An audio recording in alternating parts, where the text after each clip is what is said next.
Thanks everyone for coming. This is the first in a long time of putting on the Glasgow Fruitarian Raw Vegan group here, and it's good to see so many of you here. And well, what we're going to talk about today is just a little bit of my own story, my own little journey in the raw vegan diet. We've got some nice fruit here we're going to share in a moment, and we're going to discuss our own health journeys, whatever, answer questions. We've got quite a few people here who are very experienced raw vegan people and raw food people. So anyway, my own story starts about actually when I was younger. So when I go back to when I was very young, probably like most of you, like a lot of people, brought up in a normal kind of standard diet, potatoes, fish, potatoes and steak, all that kind of stuff, the same thing that everyone eats. I was brought up in that, and the first time that my diet got changed was against my own wishes, and that was when my brother was diagnosed with type 1 diabetes when he was about 7 or 8 years old, something like that. But I thought it was kind of cool at the time because he was going to the hospital, he was getting all this attention from all these people, and I didn't really realise what a hardship it was really. Mm-hmm. And all of our diets got changed because me and all my brothers, we used to have sugar in our tea, we had biscuits, chocolates, whatever, and all that got taken out of our diet. But what I found was, after a couple of weeks you get used to it, and that was my first exposure to the idea of you change your diet, and very quickly, just even a couple of weeks later, you've kind of got used to the new diet. So I was aware of that kind of thing and how that can happen. But I went throughout my childhood eating all that stuff with a little bit of reduced sugar in my diet, but we still did have sweets and things now and again. And the first major change that I made myself was in my teens, and I kind of realised that I just didn't quite feel, and probably a lot of you feel like that, like at times in your life you got to a point where you thought, I don't feel as healthy as I should be, or something's wrong, you just get this sense that something's not quite right. And what I did then, I saw this documentary about drinking more water, and about how it was like Tomorrow's World or some scientific program. It was all about how drinking more water is so good for you and so healthy. So I consciously started to drink more water, and up to that point I hated water. I never drank any water. I thought it had no taste, there was no point in drinking it. But I just made a decision. I was convinced by this documentary, saw this information, I was open to making a change, and from that point on started drinking more water. And the other thing I would say is that, probably unlike a lot of people in this city and a lot of people in the UK in general, I never really got into the habit of drinking alcohol, of smoking cigarettes, of taking drugs. I've never really done any of that, just because I guess I'm just, I don't know, when I was told when I was younger, don't smoke, don't take drugs, I just kind of went, okay, that makes sense to me, and it did make sense, and I just never did it. So I never got involved in that. So I always thought I was kind of the healthiest guy around. I didn't drink, I didn't smoke, I didn't take drugs.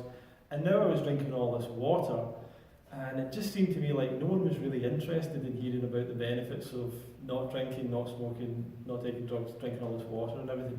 So I was just enjoying that. And then a little while later, I started to realise that I still wasn't feeling that great. This was in my kind of late teens at university and stuff like that. I just didn't feel that great. And I decided that, and I think this is an important thing, I made a decision that it was something that I was doing. I didn't think it was something external, or I had to get a doctor to change something, or medicine or whatever. I decided I had to change. So I went and got, I didn't get anything actually, I went and decided to change my diet again and just completely cut out sugar. And obviously I had a bit of confidence from the fact that I'd given up, that I'd started drinking water even though I didn't like it, I got the benefits. And when I was younger, obviously, I'd been exposed to reducing sugar.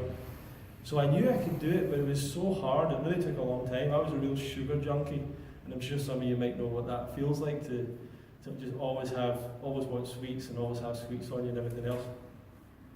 But I was amazed by the benefits when I changed. My skin changed, lost a bit of weight straight away, and the most important thing was I would wake up in the morning, and for years I used to get up in the morning and I was so sort of foggy in my mind. I just couldn't wake up for like 20-25 minutes. It would take me ages to actually fully wake up, and I started to wake up and I was just completely clear when I gave up the sugar, and I couldn't believe what a huge change it made. So I gave up all the sugar, and that took me years to do. That was such a hard thing to give up. Eventually I did it, and I went for a month, and then 6 months, and then a year, and then 2 years. And then I was kind of off the sugar for good after that. And I thought I was the healthiest guy around. I'd given up alcohol, didn't smoke, didn't drink. I was drinking all this water, and now I didn't have any sugar. But I was just becoming sort of this annoying healthy guy, because no one seemed to be interested in the benefits of not eating sugar, and they were kind of sceptical about it all. So I kept going along, and now I'd got a bit of confidence. I'd given up sugar, and I was convinced that was me. I'd reached the pinnacle of health. And whenever someone was saying they were overweight, they weren't healthy, something was happening to them, I would just say, it's just the sugar, just give up the sugar, that's the problem. I thought that was it. That's it.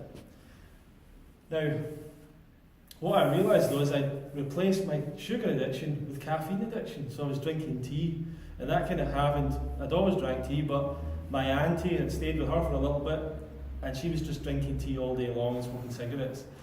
So I just started drinking tea with her. And when I came home, I was drinking tea all the time. And I realised, wait, I'm addicted to caffeine now, basically. So I thought, right, I'm going to give up caffeine. And I'd already given up sugar, and I thought, I can do this. And I did.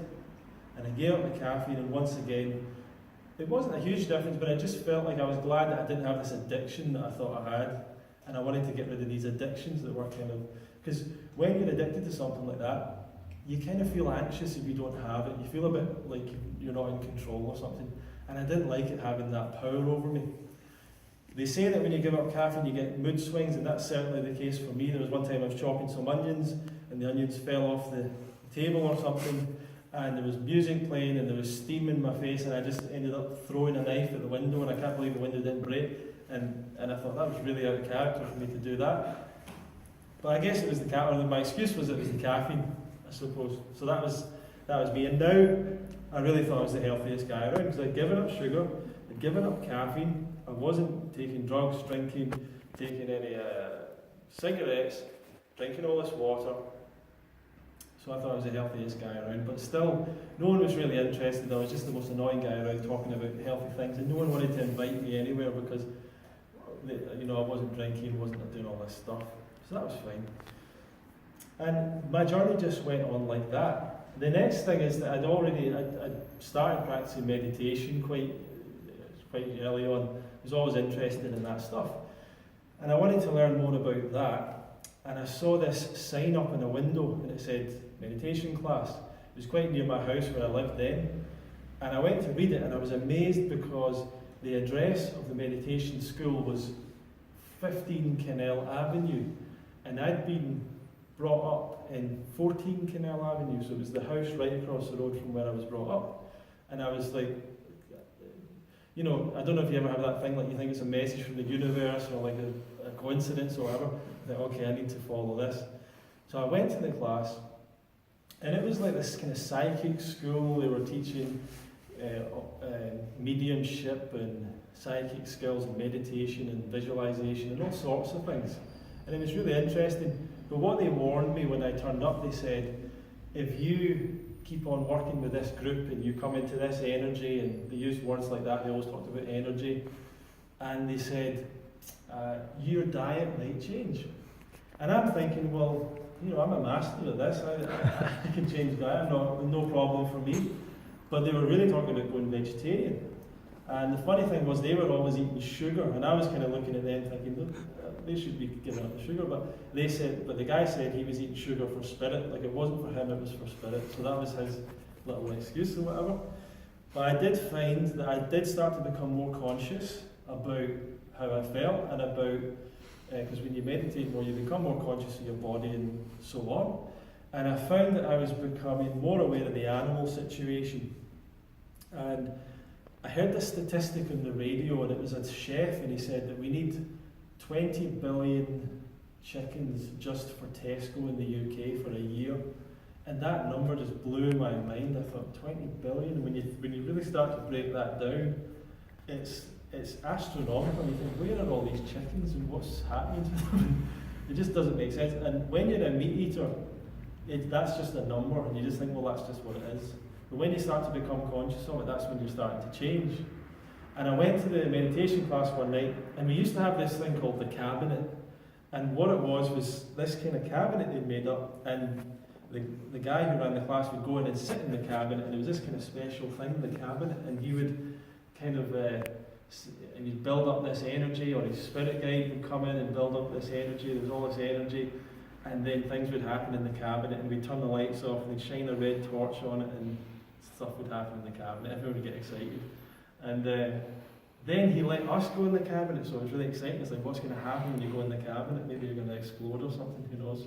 So I went in the cabinet, and what happens is people say, oh, I can see your spirit guide or something, or some face is over your face, and who knows, it's kind of dark, so people are seeing things a little bit.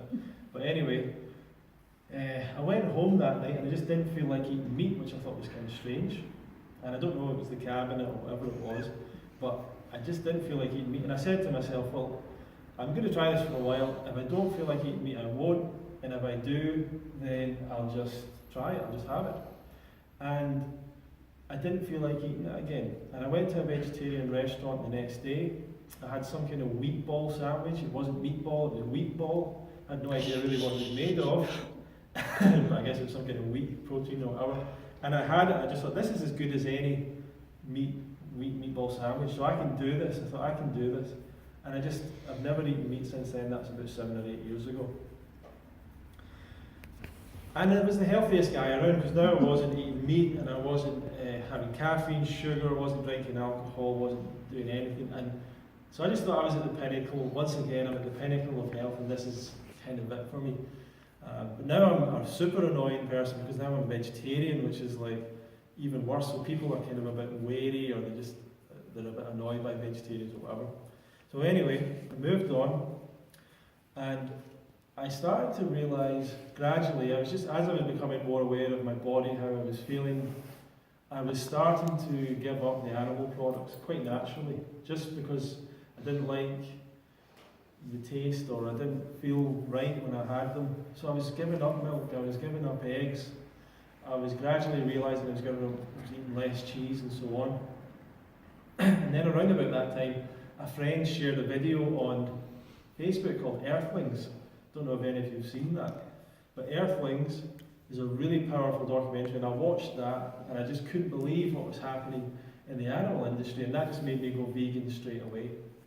But I had no idea how to go vegan, so I went online to the source of all knowledge, which is YouTube, and I typed in like how to go vegan, or what do vegans eat, or whatever, and I saw this video that said the protein myth. And I was always into like conspiracy theories and stuff like that, and I thought, oh, that's interesting, there's a myth around protein and everything. So I saw that, and I thought, that's interesting.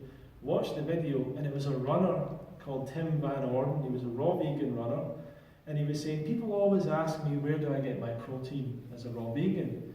And I tell them, I don't get my protein, I don't eat protein. And what he meant by that was, he said, I eat fruits and vegetables, and I get amino acids, and those amino acids my body takes and turns them into all the protein I need. And he said, and if I was protein deficient, how come I beating athletes that are half my age in these running races that he did up, where he ran up buildings and stuff like that? And he said, and I'm putting on more muscle than I need, and I'm a runner, and I've got more muscle than I need, so if I was protein deficient, I shouldn't have any of this extra muscle. And that just blew me away, the whole thing that he was saying. And he looked so great, and he looked so kind of vibrant as a person. And a kind of light bulb moment for me, the lights came on, and I realised it was the first time I'd ever heard it, but it was almost like I was waiting to hear that. Like, it made so much sense. And as I started thinking more about it, it started to fall into place. Little ideas, little questions that I'd always had, because I'd always been wandering around going, why are humans living such a complicated life, whereas animals are just seem to be in harmony with nature, and they don't have... Is that finished? What's that, sorry? Is it stopped? No?